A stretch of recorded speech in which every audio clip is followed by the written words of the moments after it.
ओम शांति। आज 4 मार्च 1972 के अव्यक्त महावाक्य हैं।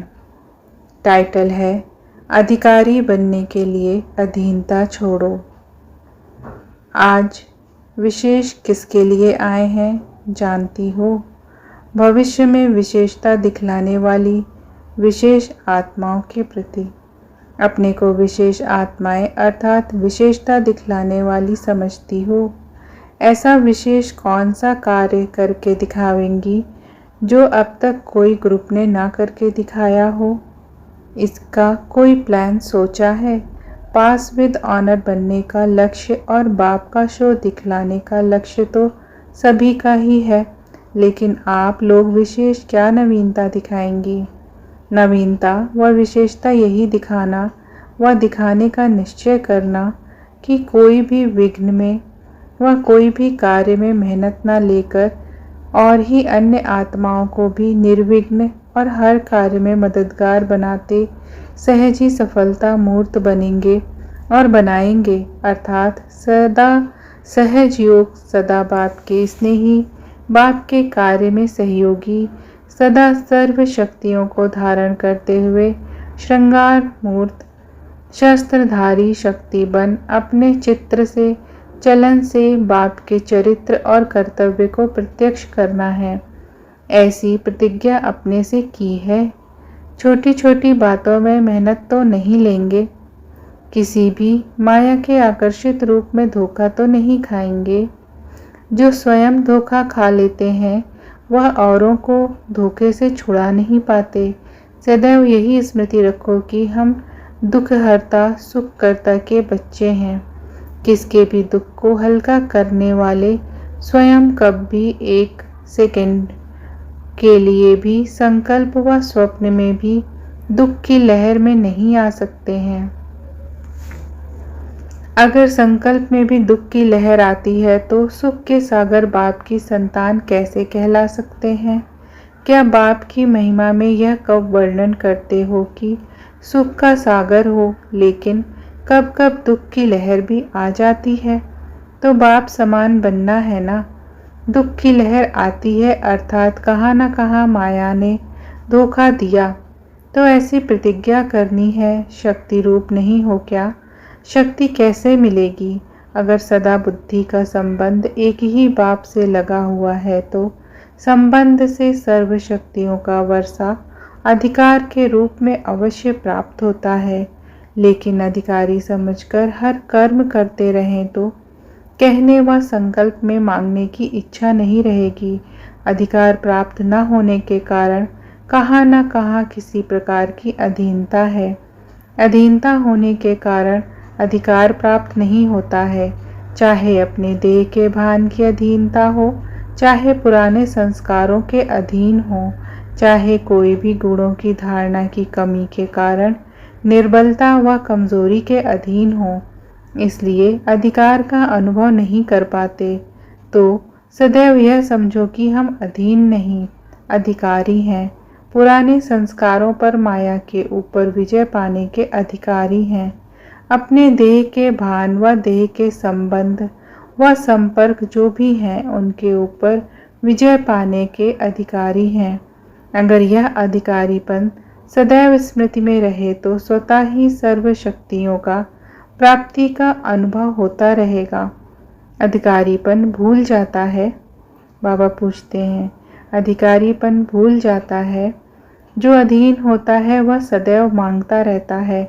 अधिकारी जो होता है वह सदैव सर्व प्राप्ति स्वरूप रहता है। बाप के पास सर्व शक्तियों का खजाना किसके लिए है? तो जो जिन्हों की चीज़ है वह प्राप्त ना करें। यही नशा सदैव रहे कि सर्व शक्तियाँ तो हमारा जन्म सिद्ध अधिकार हैं, तो अधिकारी बनकर के चलो। ऐसा सदैव बुद्धि में श्रेष्ठ संकल्प रहना चाहिए। अगर संकल्प श्रेष्ठ है तो वचन और कर्म में भी नहीं आ सकते। इसलिए संकल्प को श्रेष्ठ बनाओ और सदैव सर्वशक्तिवान बाप के साथ बुद्धि का संग हो। ऐसे सदैव संग के रंग में रंगे हुए हो, अनुभव करते हो व अभी जाने के बाद अनुभव करेंगे। सदैव यही समझो कि सोचना है व बोलना है व करना है तो कमाल का, कॉमन नहीं। अगर कॉमन अर्थात साधारण संकल्प किए तो प्राप्ति भी साधारण होगी। जैसे संकल्प वैसी सृष्टि बनेगी ना। अगर संकल्प ही श्रेष्ठ ना होंगे तो अपनी नई सृष्टि जो रचने वाले हैं उसमें पद भी साधारण ही मिलेगा। इसलिए सदैव यह चेक करो हमारा संकल्प जो उठा वह साधारण है वह श्रेष्ठ। साधारण संकल्प वह चलन तो सर्व आत्माएं करती रहती हैं। अगर सर्वशक्तिवान की संतान होने के बाद भी साधारण संकल्प व कर्म हुए तो श्रेष्ठता व विशेषता क्या हुई। मैं विशेष आत्मा हूँ, इस कारण हमारा सभी कुछ विशेष होना चाहिए। अपने परिवर्तन से आत्माओं को अपनी तरफ व अपने बाप के तरफ आकर्षित कर सको, अपने देह के तरफ नहीं, अपनी अर्थात आत्मा की रूहानियत तरफ। तुम्हारा परिवर्तन सृष्टि को परिवर्तन में लाएगा। सृष्टि का परिवर्तन भी श्रेष्ठ आत्माओं के परिवर्तन के लिए रुका हुआ है। परिवर्तन तो लाना है, ना कि यह साधारण जीवन ही अच्छी लगती है। यह स्मृति, वृत्ति और दृष्टि अलौकिक हो जाती है तो इस लोक का कोई भी व्यक्ति व कोई भी वस्तु आकर्षित नहीं कर सकती। अगर आकर्षित करती है तो समझना चाहिए कि स्मृति में व वृत्ति में व दृष्टि में अलौकिकता की कमी है। इस कमी को सेकंड में परिवर्तन में लाना है। यह ग्रुप यही विशेषता दिखावे कि सेकंड में अपने संस्कार व संकल्प को परिवर्तन में लाकर दिखावे। ऐसी हिम्मत है। सोचने में भी जितना समय लगता है करने में इतना समय ना लगे, ऐसी हिम्मत है। यह ग्रुप है साहसी ग्रुप। तो जो साहस रखने वाले हैं उन्हों के साथ बाप सदा सहयोगी हैं। इसलिए कभी भी साहस को छोड़ना नहीं। हिम्मत और उल्लास सदा रहे। हिम्मत से सदा हर्षित रहेंगे। उल्लास से क्या होगा। उल्लास किसको खत्म करता है। आलस्य को। आलस्य भी विशेष विकार है। जो पुरुषार्थी पुरुषार्थ के मार्ग पर चल पड़े हैं उन्हों के सामने वर्तमान समय माया का वार इस आलस्य के रूप में भिन्न भिन्न तरीके से आता है।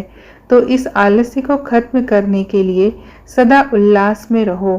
कमाई करने का जब किसको उल्लास होता है तो फिर आलस्य खत्म हो जाता है। अब भी कोई कार्य प्रति भी अपना उल्लास नहीं होता तो फिर आलस्य जरूर होगा। इसलिए कभी भी उल्लास को कम नहीं करना है। जो आलस्य के वश होकर और श्रेष्ठ कर्म से वंचित हो जाओ। आलस्य भी कई प्रकार का होता है। अपने पुरुषार्थ में आगे बढ़ने में आलस्य बहुत विघ्न रूप बन जाता है। यह जो कहने में आता है, अच्छा सोचेंगे या कार्य करेंगे, कर ही लेंगे, यह आलस्य की निशानी है।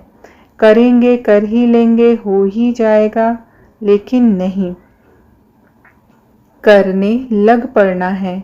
जो नॉलेज व धारणाएं मिली हैं वह बुद्धि में धारण तो की है ना, लेकिन प्रैक्टिकल में आने में जो विघ्न रूप बनता है वह है स्वयं का आलस्य। अच्छा कल से लेकर करेंगे, फलाना करे तो हम भी करें, आज सोचते हैं कल से करेंगे, यह कार्य पूरा करके फिर यह करेंगे। ऐसे ऐसे संकल्प ही आलस्य का रूप है। जो करना है वह अभी करना है। जितना करना है वह अभी करना है। बाकी करेंगे, सोचेंगे, इन अक्षरों में पिछाड़ी में गागा आता है ना, तो यह शब्द बचपन की निशानी। छोटा बच्चा गागा करता रहता है ना, यह अलबेलेपन की निशानी है। इसलिए कभी आलस्य का रूप अपने पास आने न देना और सदा अपने को उल्लास में रखना, क्योंकि निमित्त बनते हो ना। निमित्त बने हुए सदैव पुरुषार्थ के उल्लास में रहते हैं तो उन्हें देख और भी उल्लास में रहते हैं। चलते चलते पुरुषार्थ में थकावट आना व चलते चलते पुरुषार्थ साधारण रफ्तार में हो जावे, यह किसकी निशानी है। विघ्न ना हो लेकिन लगन भी श्रेष्ठ ना हो तो उसको भी आलस्य कहेंगे। कई ऐसे अनुभव करते हैं विघ्न भी नहीं है, ठीक भी चल रहे हैं, लेकिन लगन भी नहीं है, अर्थात उल्लास व विशेष कोई उमंग नहीं है, तो यह निशानी आलस्य की है। आलस्य भी अनेक प्रकार का है, इस आलस्य को कभी भी आने न देना। आलस्य धीरे धीरे पहले साधारण पुरुषार्थी बनाएगा व समीपता से दूर करेगा, फिर दूर करते करते धोखा भी दे देगा, कमजोर बना देगा, निर्बल बना देगा। निर्बल व कमजोर बनने से कमियों की प्रवेशता शुरू हो जाती है। इसलिए सदैव यह चेक करना, मेरी बुद्धि की लगन बाप व बाप के कर्तव्य से थोड़ी भी दूर तो नहीं है, बिल्कुल समीप व साथ साथ है। आजकल के ज़माने में कोई किसका खून करता है व कोई भ्रष्टाचार का कार्य करता है तो पहले उनको दूर भगाकर ले जाएगा, उनको अकेला कमज़ोर बनाकर फिर उस पर वार करेगा। तो माया भी चतुर है, पहले सर्वशक्तिमान बाप से बुद्धि को दूर करती है, फिर जब कमज़ोर बन जाते हैं तब वार करती है।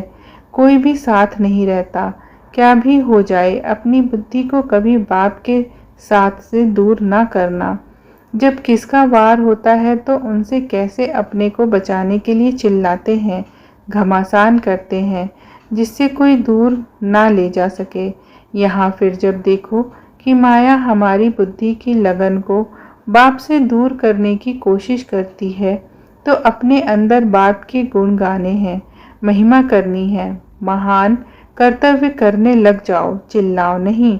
भक्ति में भी गुणगान करते हैं ना, यह यादगार भी कब से बना, यह मनसा का गुणगान करना वाचा में ला दिया।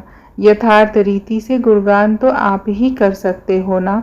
अब यथार्थ रूप में मनसा संकल्प से स्मृति स्वरूप में गुणगान करते हो और भक्ति में स्थूलता में आ जाते हैं तो मुख से गाने लग पड़ते हैं।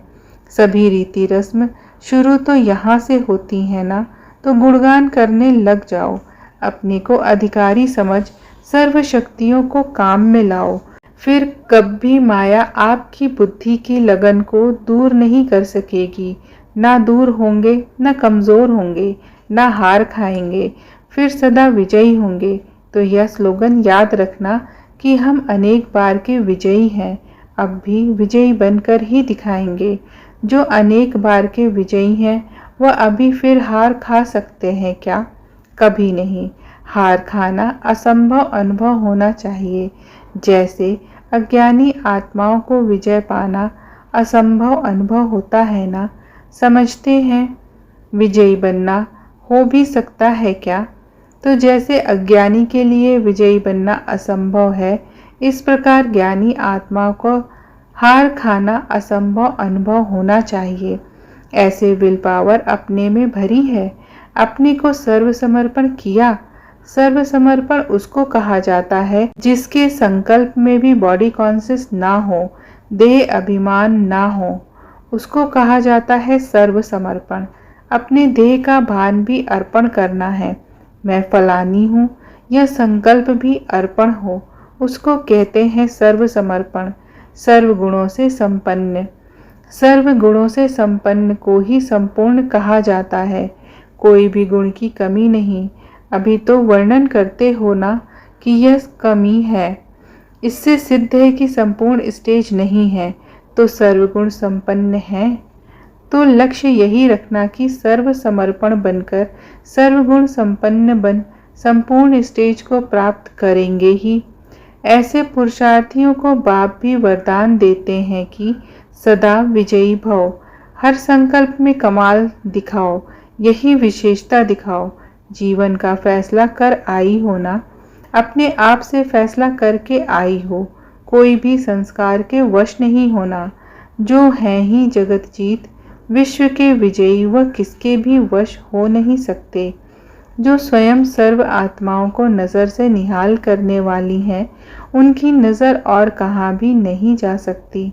ऐसे दृढ़ निश्चय बुद्धि हो, अपनी सभी कमजोरियों को भट्टी में स्वाहा किया वह करना है। फिर ऐसे तो नहीं कहेंगी कि बाकी यह थोड़ी रह गई।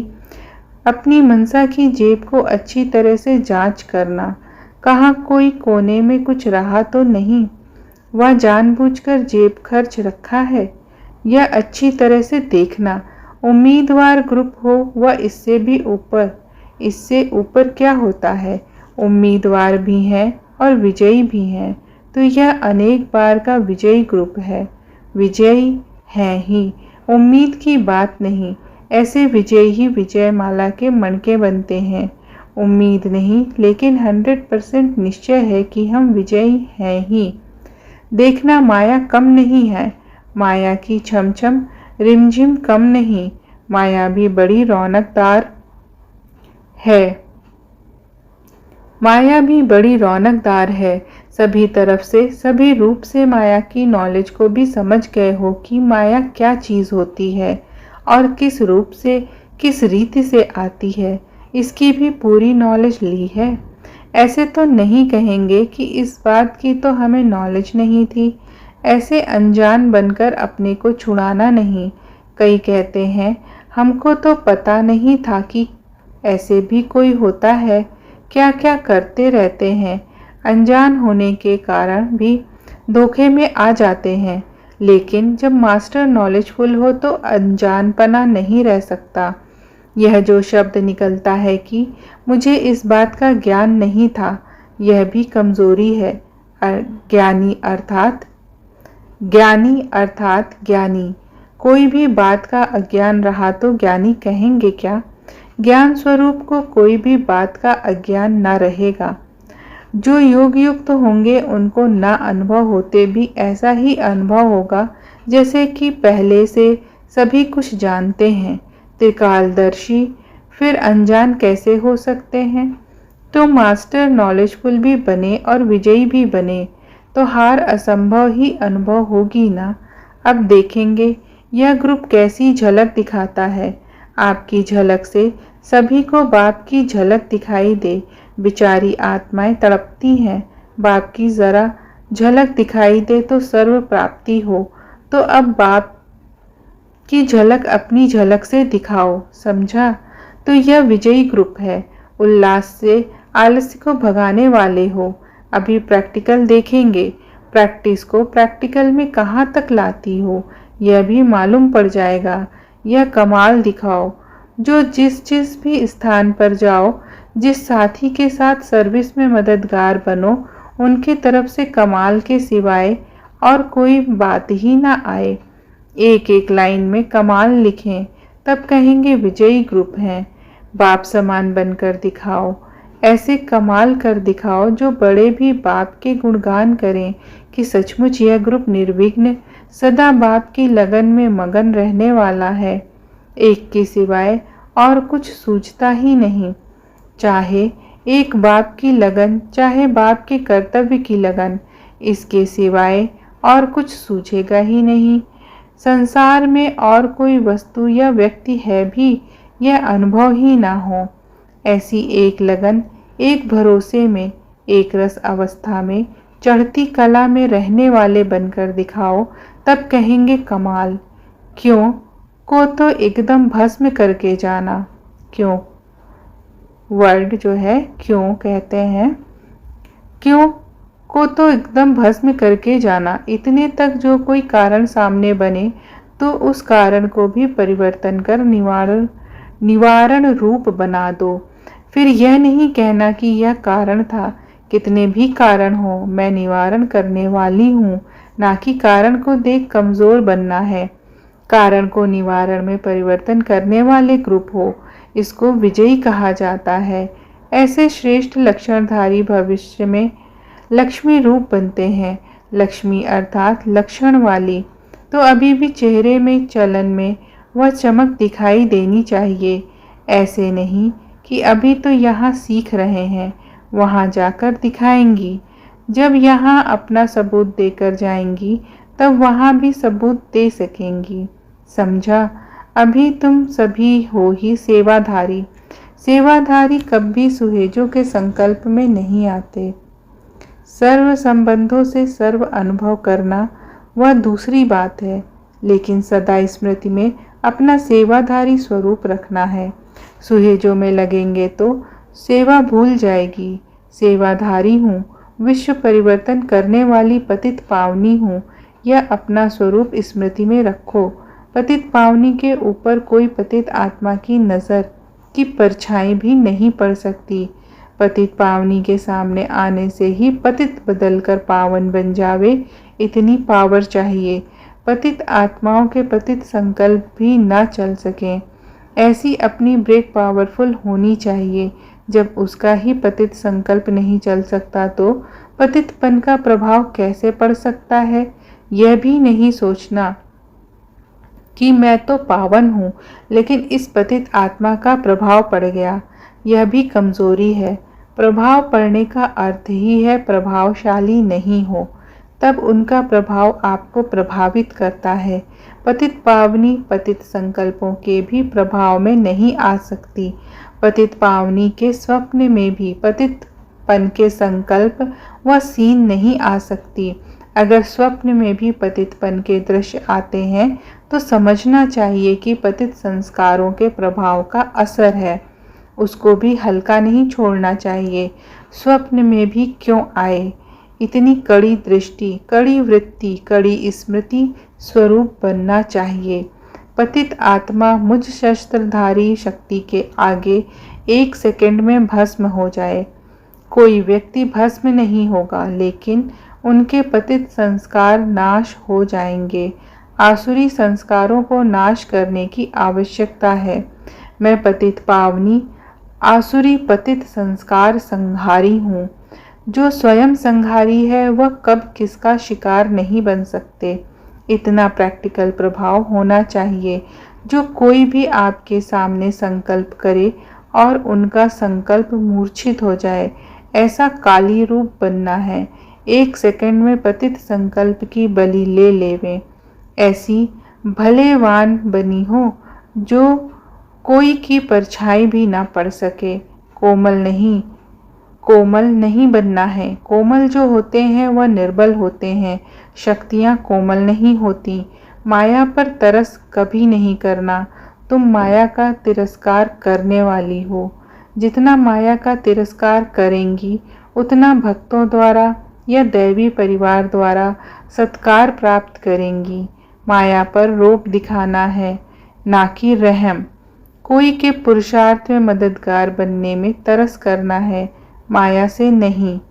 अच्छा, ओम शांति।